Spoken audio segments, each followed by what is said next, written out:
Hi, இன்னைக்கு கிளாஸில் நம்ம வந்து பிஓடி வந்து எப்படி டிட்டர்மைன் பண்ணுறது, பிஓடி ப்ராப்ளம் வந்து எப்படி சால்வ் பண்ணுறதுன்னு பார்க்க போகிறோம். ஸோ பிஓடி டிட்டர்மைன் பண்ணோன்னா நமக்கு ரெண்டு இம்பார்ட்டன்ட் திங் தேவைப்படுது. ஒன்று வந்து பார்த்திங்கன்னா டைல்யூஷன் ஃபேக்டர், இன்னொன்று வந்து பார்த்திங்கன்னா depletion of oxygen at a specified temperature and specified duration. So நம்ம ஆல்ரெடி பிஓடினா என்னென்னு பார்த்தோம். It is a biochemical oxygen demand. So வந்து ஆக்சிடைஸ் ஆகிறதுக்கு பயாலஜிக்கல் மேட்டர்ஸ் எல்லாமே ஆக்சிடைஸ் ஆகிறதுக்கு வந்து எவ்வளோ அமௌண்ட் ஆஃப் ஆக்சிஜன் ரெக்வயர்ட் அப்படின்னு பார்த்தோம் இல்லையா. ஸோ ஆக்சிஜன் வந்து என்ன ஆகும்னா டிப்ளீஷன் ஆகும். ஸோ ஃபார் எக்ஸாம்பிள் ஃபஸ்ட்டு வந்து ஒரு 9 mg/L வந்து ஆக்சிஜன் இருந்துச்சுன்னா, ஸோ ஒரு specific temperature and specific duration ஒரு 5 days கழிச்சு நம்ம பார்த்தோம். ஸ்டாண்டர்ட் டியூரேஷன் வந்து 5 days, ஜென்ரலாக அப்படி தான் டெஸ்ட் பண்ணி பார்த்தோம். 5 daysக்கு அப்புறம் பார்த்திங்கன்னா அந்த 9 mg/L கண்டிப்பாக ரெடியூஸ் ஆகிருக்கும். ஏன்னா அந்த ஆர்கானிக் மேட்டர்ஸ் எல்லாமே என்ன பண்ணியிருக்கோம், ஸோ அந்த ஆக்சிஜனை கன்சியூம் பண்ணியிருக்கோம். ஸோ நமக்கு என்ன ஆகும்னா ஆக்சிஜனில் டிப்ளீஷன் இருக்கும். ஓகே, ஸோ இனிஷியல் டிவோலேருந்து நம்ம மைனஸ் ஃபைனல் டிவோ மைனஸ் பண்ணுவோம். ஸோ இதுதான் நம்ம என்னன்னு சொல்லணும்னா depletion of oxygen at a specific temperature and specific duration. So 5 daysல பண்ணலாம், 10 daysல பண்ணலாம். So whatever maybe requirement, so அதுக்கேற்ற மாதிரி பண்ணுவோம். ஜென்ரலாக நம்ம பண்ணுறது 5 days. அதே டெம்பரேச்சர் நான் ஆல்ரெடி சொல்கிறேன், ஸ்டாண்டர்டாக வந்து நம்ம 20 degreeல பண்ணுவோம். ஸோ 37 degreeலையும் பண்ணுவாங்க. So it is depends upon the requirement. Okay, so நம்ம பண்ணுறது நம்ம எந்த டிகிரியில் வேணாலும் பண்ணிக்கலாம், தென் என்ன டேஸில் வேணாலும் ரெக்குயர்மெண்ட்டுக்கு ஏற்ற மாதிரி பண்ணிக்கலாம். ஓகேவா. ஸோ இதில் இன்னொரு திங் என்னென்னு பார்த்தீங்கன்னா டைல்யூஷன் ஃபேக்டர். ஸோ டைல்யூஷன் ஃபேக்டர்னால் என்ன அப்படின்னு பார்த்தீங்கன்னா நம்ம ஆல்ரெடி பார்த்தோம் இல்லையா, டைல்யூஷன் ரேஷியோ அதுக்கும் இதுக்கும் சேம் தான். டைல்யூஷன் ரேஷியோனாலும் டைல்யூஷன் ஃபேக்டர்னாலும் சேம் தான்.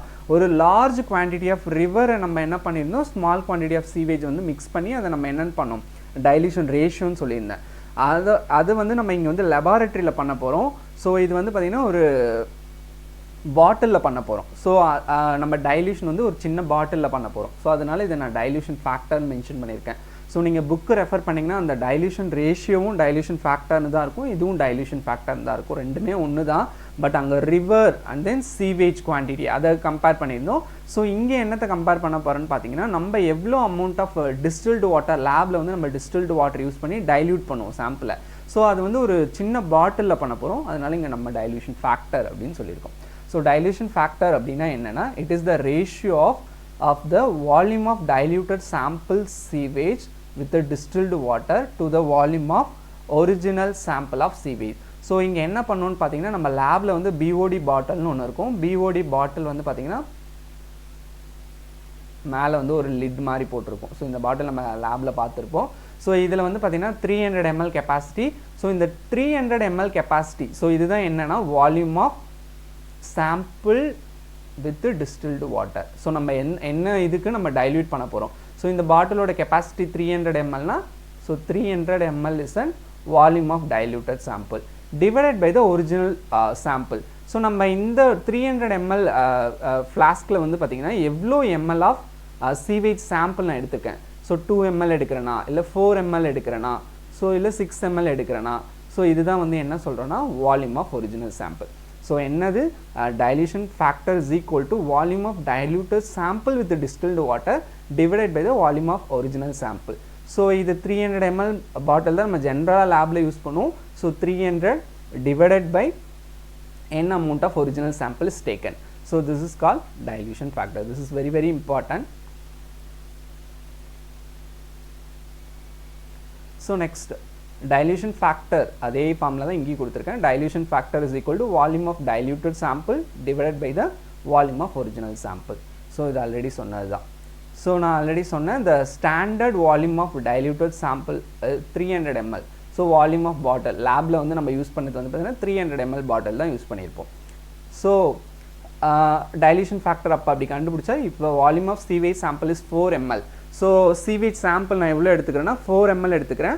அப்படி 4 ml எடுத்துக்கிட்டேன்னா என்னோட டைல்யூஷன் ஃபேக்டர் வந்து எவ்வளோன்னு பார்த்தீங்கன்னா 300 divided by 4, that is 75, which is always greater than 1. So suppose கொஷினில் வந்து டைல்யூஷன் ஃபேக்டர் அப்படி கொடுக்காம டைல்யூஷன் ஃபேக்டரோட பர்சன்டேஜில் கொடுத்துருப்பாங்க, 2%, 1%, 3%, இந்த மாதிரி ப்ராப்ளம்ஸில் கொடுத்தாங்கன்னா அதை நம்ம என்ன எடுத்துக்கணும்னா டேரெக்டாகவே என்ன பண்ணணும், என்ன பர்சன்டேஜ் கொடுத்துருக்காங்களோ அதை 100 divided by அதை எடுத்துக்கணும். இது ஏன் எடுத்துக்கிறோன்றதை நான் சொல்கிறேன். இப்போ for example if the dilution factor is 2% அப்படின்னா என்ன அர்த்தம்னா 100 divided by 2. So the dilution factor is 50. இதுதான் நம்ம ப்ராப்ளமில் யூஸ் பண்ணுவோம். ஸோ ஏதாவது ஒன்று வந்து பெர்சன்டேஜில் கொடுத்துருந்தாங்கன்னா, ஸோ 2%, 3%, 4% டைல்யூஷன் ஃபேக்டர் கொடுத்துருந்தாங்கன்னா 100/2. இப்போ 3% கொடுத்தாங்கன்னா 100/3, 1% கொடுத்தாங்கன்னா 100/1. ஸோ அது ஏன் அப்படி வருது அப்படின்றத சேம் நம்ம முன்னாடி பார்த்தோம் இல்லையா. டைல்யூஷன் ஃபேக்டர்னு என்ன சொன்னேன், என்ன வால்யூம்க்கு நான் டைல்யூட் பண்ணியிருக்கேன் டிவைடட் பை நான் volume sample taken. So percentage இல்லையா, பர்சன்டேஜ்னா என்னது 100.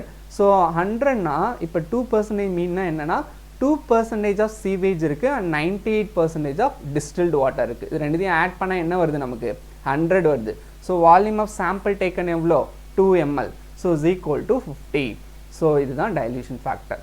ஸோ இப்போ என்ன பண்ணணும், ஏதாவது ஒன்று பர்சன்டேஜில் கொடுத்துருந்தாங்கன்னா ஒன்றுமே பண்ண தேவை, 100 divided by the dilution percentage போட்டிங்கன்னா you will be getting directly dilution factor value. Otherwise ஸ்டாண்டர்டாக என்னன்னா 300 ml பாட்டில். ஸோ 300/4 இல்லை 300/2 ஆர் 300/6 நம்ம எவ்வளோ வால்யூம் ஆஃப் சீவேஜ் டேக்கன் எடுத்துக்கிறோமோ அதை பொறுத்து நம்ம டைல்யூஷன் ஃபேக்டர் டிட்டர்மைன் பண்ணோம். ஒன்ஸ் நான் டைல்யூஷன் ஃபேக்டர்லாம் டிட்டர்மைன் பண்ணிட்டேன், எப்படி BOD கண்டுபிடிக்கிறதுன்னு பார்த்தீங்கன்னா this is the final formula. So the BOD value is determined in the lab by a relation. BOD is equal to initial DO minus final DO into dilution factor. Dilution factor நம்ம எப்படி கண்டுபிடிக்கணும்னு இப்போ முன்னாடி சொல்லியிருந்தேன். And then initial DO நம்ம already சொல்லியிருந்தேன். DO வந்து எப்படி find out பண்ணணும்னு பார்த்தீங்கன்னா விங்க்லெஸ் மெத்தட் லேபில் வந்து டைட்ரேஷன் பண்ணி நம்ம DO கண்டுபிடிப்போம். ஸோ இனிஷியலாக இன்றைக்கி நான் சாம்பிள் எடுத்த உடனே இன்றைக்கி எவ்வளோ DO இருக்குது, டிசால்வ்ட் ஆக்சிஜன் கண்டென்ட் இருக்குன்னு ஃபைண்ட் அவுட் பண்ணிக்குவேன். ஆஃப்டர் 20 degrees Celsius 5 days கழிச்சு ஃபைனல் DO கண்டுபிடிப்பேன். கண்டிப்பாக என்ன ஆகும், DO வேல்யூ குறைஞ்சிருக்கும் கரெக்டாக. ஸோ அப்போ initial DO minus final DO into dilution factor. இந்த initial DO minus final DO இருக்கு இல்லையா, இதை தான் நம்ம என்ன சொல்கிறோன்னா oxygen depletion or oxygen deficiency. So இந்த ஆக்சிஜன் டிப்ளீஷன் வச்சு தான் இன்டூ டைலேஷன் ஃபேக்டர் மல்டிப்ளை பண்ணி தான் நம்ம என்ன கண்டுபிடிப்போம். ஸோ நம்ம வந்து எவ்வளோ BOD இருக்குது, எவ்வளோ BOD ரெக்வயர்ட் அப்படின்றத நம்ம கண்டுபிடிப்போம். Okay, so up to this so problem வந்து எப்படி போடுறது, இந்த ஃபார்முலா மட்டும் தான் இம்பார்ட்டன்ட். இதை வச்சு எப்படி ப்ராப்ளம் போடுறது அப்படின்றத நெக்ஸ்ட் கிளாஸ் பார்ப்போம்.